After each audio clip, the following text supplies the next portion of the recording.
The staircase, it was autumn I believe, 1971, a long time ago.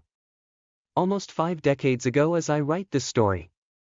I had just graduated high school in Northern California, so that dreadful part of my life was now behind me. Don't get me wrong, high school was okay, it was just not the high point of my life filled with great times and lifelong friends. I could not wait to get out into the world. I had a fantastic job at a title company, part-time during school and full-time in the summers for almost 3 years at that time. I got it because my brother-in-law was an escrow officer/vice president there. When I graduated, I was making $1.38 an hour. I also drove a powder blue 1967 Mustang Fastback and had a dreamy boyfriend that, while studying to become a policeman at the local junior college, was working for his dad making a whopping $4.50 per hour. All I needed was a pair of glass slippers. It just did not get any better than that, but back to me. I was a brand new adult and looking fine. Miniskirts and 3-inch block heels were all the rage. And I took advantage of being young and fit. On this particular day I was wearing one of those dresses that was made kind of like an apron with long ties. You put a big loop around your head, then wrap the ties around you a couple of times and finally tying yourself up in a big bow in the back. I think you wore a turtleneck underneath, that part is a bit unclear. But it was the fashion at the time, and you had the Cleopatra thing going on. Looking back on this moment, I was in a perfect storm of self-confidence and a little too much vanity bordering on big-headedness. But I was only 18, I guess I thought I would do a little window shopping that fateful day and decided to go to Rosenberg's. This was a very nice local department store built in 1937 and was where everyone shopped for quality merchandise. It was also the place where most high school seniors had their graduation pictures taken. The one with the V-drape for the girls. Ah, what memories! 2 floors of clothing for the entire family and a mezzanine in between for customer service and gift wrapping. Yes, gift wrapping, another memory of days gone by. It was open Monday through Saturday until 6 p.m., Thursday nights until 9 p.m. for those who worked, and closed on Sundays. In other words, normal store hours at that time. Not like the 24-hour-a-day 7 days a week retail we have now. One more thing about Rosenberg's that I will always remember is the elevator. Even at that time it was a bit of a dinosaur, other stores having new DIY push-button elevators installed or even cooler escalators. The Emporium had just opened a few years earlier in a new mall and it had escalators. But Rosenberg's had this antique contraption. The elevator continuously carried a dapper young lad dressed in a short red jacket with shiny gold buttons, shoulder epaulets, and a red pillbox hat sitting perfectly square atop his head. He stood ramrod straight just inside the elevator doors at the control panel to smile and greet you. He would politely ask you what floor you desired and then waited the predetermined 10 seconds for anyone else that needed a lift. Going up, he would call out, then close the door with a huge lever, locked something, pressed a button and up you went at his masterly control. I kind of took it for granted then, but when I think back, what a treat for me to be able to have that experience. Unfortunately, the older I get, the more of these I have. Telephone operators, party lines, and rotary dial phones to name just a few. Anyway, the elevator and the impeccably dressed operator were both real treasures. Back to shopping. I was on the 3rd floor, looking at clothes. I remember thinking to myself how happy I was, and a lot of that came from how good I thought I looked. And I did look good. And if I really want to tell the truth in this story, I wanted everyone else to see how good I looked as well. And now as I think back, there is a slight possibility that my ego, and my head, were getting a tad too big in that moment. Now God has an amazing way of teaching us lessons in life. He has taught me many. Some I am sorry to say He has to teach me over and over again. And it was that day, God decided to take me down a couple of pegs and teach me a lesson. In fact, I can tell you the exact Bible verse that He sent my way. Proverbs 16 verse 18. If you are unfamiliar with this verse, you can Google it now or read on and it will all become painfully clear. Back to Rosenberg's. I was finished looking at all the beautiful clothes and decided it was time to get home for dinner. I headed for the elevator but thought, no. I'm going to take the stairs.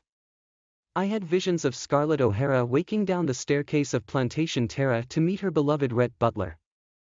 I gripped the handrail and gracefully started down the steps to the mezzanine. What polish, what style, what poise I embodied as I took. Cầu thang tôi tin đó là mùa thu, năm 1971, cách đây rất lâu. Gần 5 thập kỷ trước khi tôi viết câu chuyện này, tôi vừa tốt nghiệp trung học ở Bắc California, vì vậy phần đáng sợ đó của cuộc đời tôi giờ đã ở sau lưng tôi.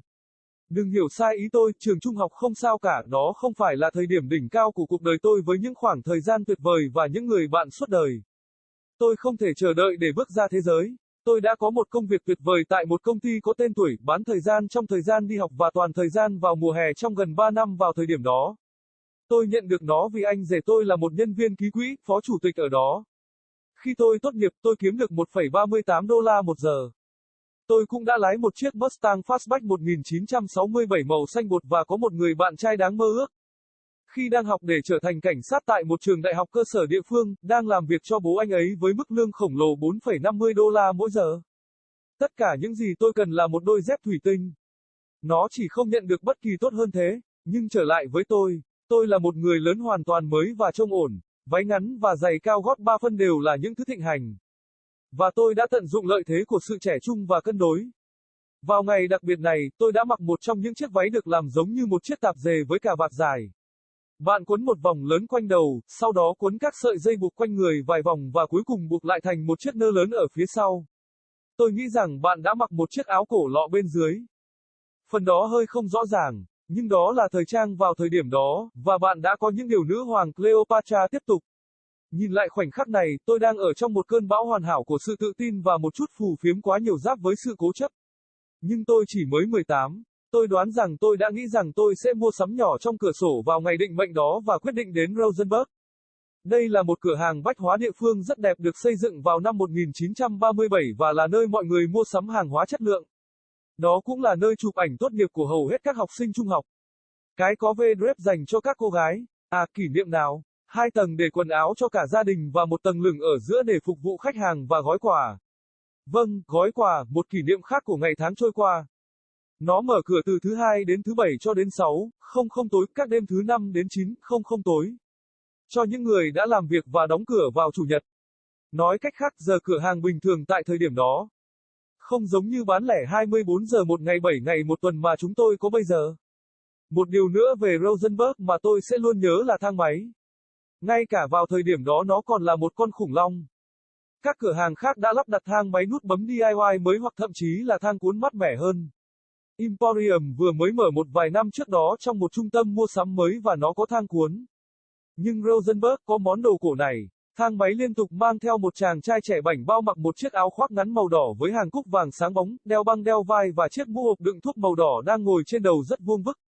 Anh ta đứng thẳng ngay bên trong cửa thang máy ở bảng điều khiển để mỉm cười và chào đón bạn.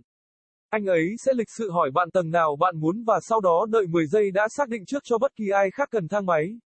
Đi lên, anh ta sẽ gọi, sau đó đóng cửa lại bằng một cái đòn bẩy lớn, khóa một thứ gì đó, nhấn một nút và bạn sẽ đi theo sự kiểm soát của anh ta. Tôi đã coi đó là điều hiển nhiên, nhưng khi nghĩ lại, thật là một điều tuyệt vời đối với tôi để có thể có được trải nghiệm đó. Thật không may, tôi càng lớn tuổi, những thứ này càng có nhiều hơn.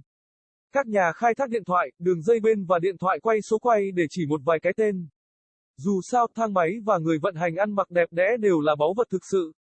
Quay lại mua sắm, tôi ở trên tầng 3, xem xét quần áo, tôi nhớ mình đã tự nghĩ rằng mình đã hạnh phúc như thế nào và phần lớn điều đó đến từ việc tôi nghĩ mình trông đẹp như thế nào. Và tôi đã trông tốt, và nếu tôi thực sự muốn nói sự thật trong câu chuyện này, tôi muốn mọi người khác thấy tôi trông đẹp như thế nào. Và bây giờ khi tôi nghĩ lại, có một chút khả năng rằng cái tôi và cái đầu của tôi đã trở nên quá lớn trong khoảnh khắc đó. Bây giờ Chúa có một cách tuyệt vời để dạy chúng ta những bài học trong cuộc sống. Anh ấy đã dạy tôi nhiều điều, một số tôi rất tiếc phải nói rằng Ngài phải dạy tôi nhiều lần. Và chính ngày hôm đó, Chúa đã quyết định hạ tôi một vài cái chốt và dạy cho tôi một bài học. Trên thực tế, tôi có thể cho bạn biết chính xác câu kinh thánh mà Ngài đã gửi theo cách của tôi. Châm ngôn 16:18, nếu bạn không quen với câu này, bạn có thể Google nó ngay bây giờ hoặc đọc tiếp và tất cả sẽ trở nên rõ ràng một cách đáng kinh ngạc. Quay lại Rosenberg, tôi đã xem xong những bộ quần áo đẹp và quyết định đã đến lúc phải về nhà ăn tối. Tôi đi đến thang máy nhưng nghĩ, không, tôi sẽ đi cầu thang bộ. Tôi đã hình dung ra cảnh Scarlett O'Hara thức dậy xuống cầu thang của Plantation Tara để gặp Red Butler yêu quý của cô ấy. Tôi nắm chặt lấy tay vịn và duyên dáng bắt đầu bước xuống các bậc thang lên tầng lửng. Tôi đánh bóng gì, phong cách nào, tôi thể hiện sự đĩnh đạc nào khi chụp.